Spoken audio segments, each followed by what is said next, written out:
जंगलों के बीच में आज हमें एक मैदान मिला है और मैदान के चारों ओर इन घने जंगलों को आप देख सकते हैं। यहाँ कहीं भी हाथी मौजूद हो सकता है और आज हम हाथी की तलाश करते करते इस घने जंगल के अंदर में जाने वाले हैं। हमारी हार्ट बीट अब तेज हो चुकी है। जंगल काफी घना और डरावना है। दोस्तों, हाथी की तलाश करते करते आज हम चांडिल रेंज के एक ऐसे जंगल पे आ पहुंचे हैं जो जंगल काफ़ी घना है और दूर से भी आप इस जंगल को देख के समझ सकते हैं कि यह जंगल कितना घना है। जंगल के बीचों बीच एक रास्ता गुजरता है और आज हम इसी रास्ते से सफ़र करते हुए पूरे जंगल को घूमने वाले हैं और हाथी की तलाश करने वाले हैं। इन कच्चे रास्तों के किनारे में मौजूद इन घनी झाड़ियों में कभी भी हाथी निकल के हम पे हमला कर सकता है। दोस्तों, आज के इस सफ़र में आप सभी का स्वागत है। तो चलिए आज के इस सफ़र को शुरू करते हैं और रास्ते में हाथी से जुड़ी हुई बहुत सारी बातें और बहुत सारी जानकारियाँ आप लोगों के साथ में शेयर करते हैं। आज हम चांडिल रेंज के कुकड़ू नामक जगह पे मौजूद एक जंगल पे जाने वाले हैं और यहाँ तक पहुँचने के लिए हम ईचागढ़ के मिलन चौक से अपने सफ़र का शुरुआत करते हैं और धीरे धीरे अपने सफ़र पे आगे बढ़ते हैं। रास्ते में हमें बहुत सारे गांव और बहुत सारे छोटे बड़े जंगल नज़र आए। यहाँ से कुछ दूर चलते ही नदी के किनारे एक छोटा सा जंगल हमें दिखा और इस जंगल पे भी अक्सर हाथी आते हैं और रास्ते के दोनों ओर ये जंगल मौजूद है, इसलिए शाम के वक्त यहाँ थोड़ा सा खतरा ज़्यादा मंडराता है। झारखंड की प्रसिद्ध नदी स्वर्णरेखा को पार करते हुए अब हम तिरुल्डी की ओर आगे बढ़ रहे हैं। यह तिरुल्डी का रेलवे फाटक है और यहाँ से कुछ ही दूर पार करके हमें एक मोड़ मिलता है और यहीं से वो जगह कुकड़ू नामक जो जगह है वो 6 किलोमीटर की दूरी पे स्थित है। कुकड़ू के लिए हम तिरुल्डी से निकल चुके हैं और यहाँ भी रास्ते में मौजूद आप इस जंगल को देख सकते हैं। यहाँ बीच में हमें एक छोटा सा नदी दिखाई पड़ता है। यह नदी अभी सूख चुका है और ये बरसाती नदी है। इस नदी को पार करके हम जैसे ही अपने सफ़र पे आगे बढ़ते हैं, हमें रास्ते में चांडिल रेंज पे मौजूद प्रसिद्ध डाटम जंगल मिलता है। यह भी हाथियों के लिए एक बहुत ही चर्चित जंगल है और यहाँ से कुछ ही दूर पे कुकड़ू नामक यह गांव स्थित है। ये कुकड़ू का बाजार है। यहाँ साप्ताहिक हाट और दैनिक बाजार भी लगता है और इस बाजार को पार करते हुए हम अब आगे बढ़ रहे हैं। कुछ ही दूर से हमें एक कच्ची सड़क मिलती है और अब हम इस सड़क से चल पड़ते हैं। यहीं आगे में जो आप ये जंगल देख रहे हैं, ये जंगल लेटेंदा का जंगल है और हम इसी जंगल पे जाने वाले हैं। आज सवेरे ही इस जंगल पे एक हाथी पहुंचा है और जिस तरह से ग्रामीणों से जानकारी मिली कि शायद वो हाथी घायल है और उसके शरीर पे जख्म है, तो इसी की बात का पता लगाने के लिए आज हम इस जंगल पे आए हुए हैं। जंगल बहुत ही डेंस है, आप देख के समझ सकते हैं।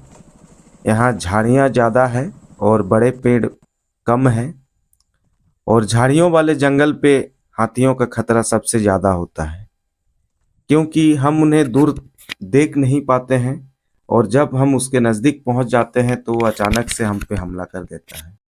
इन झाड़ियों के बीच से न जाने कब कहां से हाथी निकल जाए, यह बोल पाना बहुत ही मुश्किल है। जंगल में दोस्तों एक सिंगल हाथी को खोजना बहुत ही मुश्किल होता है क्योंकि वो जंगल में कहीं भी हो सकता है। पर अभी हम लोग अपना तलाश को जारी रखेंगे और अब हम थोड़ा सा और अंदर जाएंगे। यहाँ पे लोग भी ज़्यादा नहीं हैं। हमारे साथ में हमारे चांडिल रेंज के अधिकारी हैं और हम दोनों ही आज आए हुए हैं यहाँ पे। तो अभी हम जंगल के कुछ अंदर में जाके देखते हैं। मेरे चारों तरफ इस घने जंगल को देख सकते हैं और कुछ ही देर में हम इस जगह को छोड़ के जंगल की ओर अंदर जाने वाले हैं। हम जंगल के बीचों बीच से गुजर रहे एक पगडंडी वाले सड़क पे आगे बढ़ रहे हैं और सड़क के चारों तरफ इन झाड़ियों को आप देख सकते हैं। यह वाकई में एक डरावना सफ़र है और डर के साथ में रोमांचक भी है। यहाँ अक्सर हाथी अचानक से किसी भी झाड़ी से निकल के हम पे हमला कर सकता है, पर हम हाथी के फुटप्रिंट को खोजने के लिए ऐसे पगडंडी वाले रास्तों पे चल रहे हैं, क्योंकि अगर हाथी इसमें चलेंगे तो उनके पैर के निशान आसानी से हमें दिख सकते हैं और इन झाड़ियों पे अगर वो गुजरेंगे तो उनके पार होने के जो रास्ते हैं वो भी हम देख सकते हैं। कुछ ही दूर चलने के बाद दोस्तों हमने अब गाड़ी को साइड पे लगा दिया है और अब हम जंगल के अंदर जा रहे हैं। देख सकते हैं कितना घना जंगल है और बहुत ही ऊंचे ये झाड़ियां हैं। इन झाड़ियों के बीच से हाथी को देख पाना बहुत ही मुश्किल है, लेकिन हाथी हमें आराम से देख सकता है और हम पे हमला भी कर सकता है। इसीलिए हम सावधानी से अब हम आगे बढ़ रहे हैं। जंगल इतना डेंस है कि जंगल में हमें दूर तक कोई दिखाई भी नहीं दे रहा है और अगर हम ज़्यादा दूर तक देख नहीं पाते हैं तो उस जंगल पे हमें खतरा ज़्यादा होता है। इन झाड़ियों के बीच से किसी भी जानवर को, हाथी ही क्यों, कोई भी जानवर अगर इन झाड़ियों के पीछे में छिपा हुआ रहे तो उन्हें हम आसानी से नहीं देख सकते हैं और हम उसके करीब पहुंच जाएंगे तो वो हम पे हमला जरूर कर देंगे। तो इसीलिए ऐसे झाड़ियों पे चलना बहुत ही मुश्किल होता है और बहुत ही खतरनाक है। पर हम धीरे धीरे अब हम जंगल की ओर अंदर जा रहे हैं ताकि हाथी अगर हमें दिख जाए तो उसे हम देख के उसका मुआयना कर सके कि क्या उसे चोट लगा है या नहीं लगा है। इसी बात को लेके हम अब आगे बढ़ रहे हैं। यार कौन है तो यार यही वो हाथी है जो आज सवेरे ही इस जंगल पे पहुंचा है और जब ये पहुंच रहा था तो दिन का समय था, इसीलिए बहुत से लोग भी इसका वीडियोज बना लिए थे और यहीं से जानकारी भी मिली थी कि यह हाथी शायद चोटिल है, इसे जख्म है। पर दोस्तों ये जो झाड़ी है और ये जो जंगल है, ऐसे जंगल पे एक हाथी को खोजना बहुत ही मुश्किल होता है, इसीलिए थोड़ा सा प्रॉब्लम हो रहा है इस हाथी को खोजने के लिए। पर हमने अपना तलाश को जारी रखा। जंगल में अक्सर देखा गया है कि अगर शांत वातावरण रहे तो हाथी आराम से कहीं पे आराम करता है और हाथी कुछ इस तरह से जंगल के अंदर में एकांत में कहीं पे सोया हुआ रहता है। खास करके एक हाथी को जंगल में खोजना बहुत ही मुश्किल होता है। अगर झुंड वाले हाथी होते हैं तो वो अपने आसपास में कुछ न कुछ आवाज़ ज़रूर करते हैं, या पेड़ को तोड़ने की आवाज़ हो या उनके चलने की आवाज़ हो या कान फटफटाने की आवाज़ हो, जो भी हो, अगर ज़्यादा हाथी मौजूद होते हैं तो आवाज़ होता है और अगर सिंगल हाथी कहीं पे है तो वो आवाज़ नहीं करता है।